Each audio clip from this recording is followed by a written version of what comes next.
ఈ కాంగ్రెస్ ప్రభుత్వం గ్యారంటీల పేరు మీద గారడి చేస్తూ ఏ ఒక్క హామీ కూడా నెరవేర్చకుండా ఈ రాష్ట్రాన్ని అన్ని రంగాల్లో దివాలా తీస్తూ ఉంది. రైతులు ఆత్మహత్యలు చేసుకుంటున్నారు, బిల్డర్స్ ఆత్మహత్యలు చేసుకుంటున్నారు, పేదవాళ్ళు బతికే పరిస్థితే లేదు.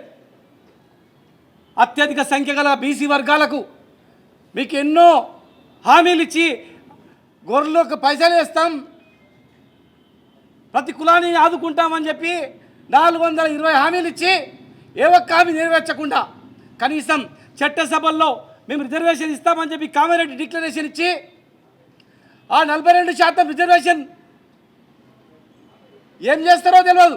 కానీ దానికన్నా ముందు బీసీ సమాజాన్ని అవమానపరిచే రీతిలో కులాల పంచాయతీ పెట్టి మతాల పంచాయతీ పెట్టి ముస్లింలను బీసీలలో చూపిస్తూ మీరు చాలా తక్కువ సంఖ్య ఉన్నదని చెప్పి ఇలా అవమానపరిచే రీతిలో అసెంబ్లీలో పెట్టి అసెంబ్లీ వేదికగా చట్టాన్ని తీయకుండా సవరించకుండా చట్టం ద్వారా చేస్తామని ఏ మాట చెప్పకుండా మీరు గింతే ఉండరని ఆ వేదిక ద్వారా సమాజాన్ని చెప్పి అవమానపరిచేటట్టు చేసిరని చెప్పి ఈరోజు బీసీ సమాజం వీళ్ళందరూ కూడా బాధపడుతూ ఉన్నారు.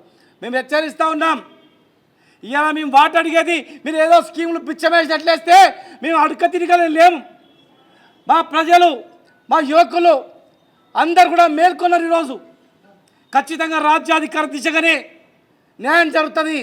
మా ఓట్లతో గద్దెనెక్కి వాళ్ళు అడుక్కొని మేము అడుక్కొని తినే పరిస్థితి లేము.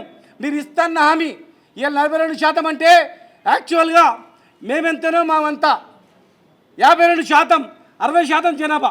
బీహార్లో 52 నుంచి 62% వచ్చింది. బీహార్లో ఈరోజు క్లియర్గా సకల జిల్లా సర్వేలో కూడా 52% బీసీలు ఉన్నారని చెప్పి ఉంది మీ దగ్గర. కావాలంటే దమ్ముంటే మీ ప్రభుత్వానికి బహిర్గతం చేయండి, ఆ సర్వే రిపోర్ట్ బహిర్గతం చేయండి. దమ్ముంటే మీ సర్వే రిపోర్ట్ కరెక్ట్ అంటే మీరు ఎవరు వస్తారు రండి, ఏ గ్రామానికైనా పోదాం, 100% అయిందా చూద్దాం. మీరు ఇచ్చిన నివేదికను ఆ ఊర్లో పెడదాం. కరెక్ట్ ఉంటే మీరేం చెప్తుంది. ఇలా ఎక్కడ కూడా పోలేదు. కాకి లెక్కలు రాసి కొంతమంది ముగ్గురు పెద్దలు కలిసి బీసీలు అనగదొక్కల రాజ్యాంగ దిశగా వీళ్ళు రావద్దు, వీళ్ళు సంఖ్య ఎక్కువ ఉందంటే మనల్ని తొక్కేస్తారు, వీళ్ళని తొక్కేయాలి అని చెప్పి సంఖ్యను తక్కువ చూపించి చట్టబద్ధత లేకుండా అసెంబ్లీ చర్చ లేకుండా మామూలుగా చెప్పి ఈరోజు మోసం చేస్తూ ఉన్నారు.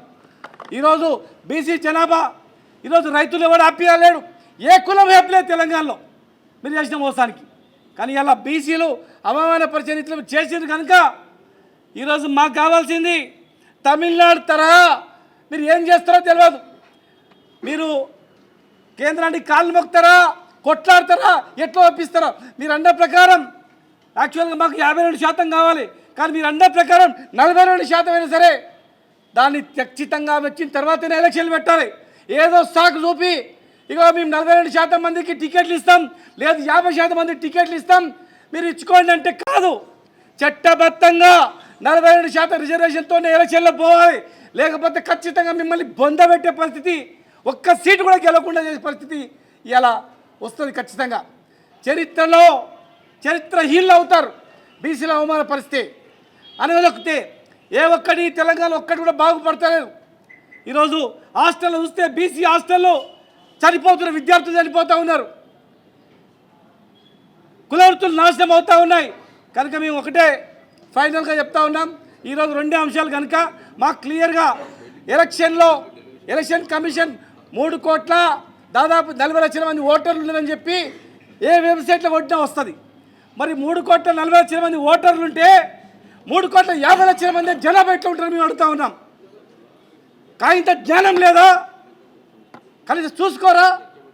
ఇంత అంటే ఏం చేస్తే నడుస్తుంది అనుకుంటే కుదరదు.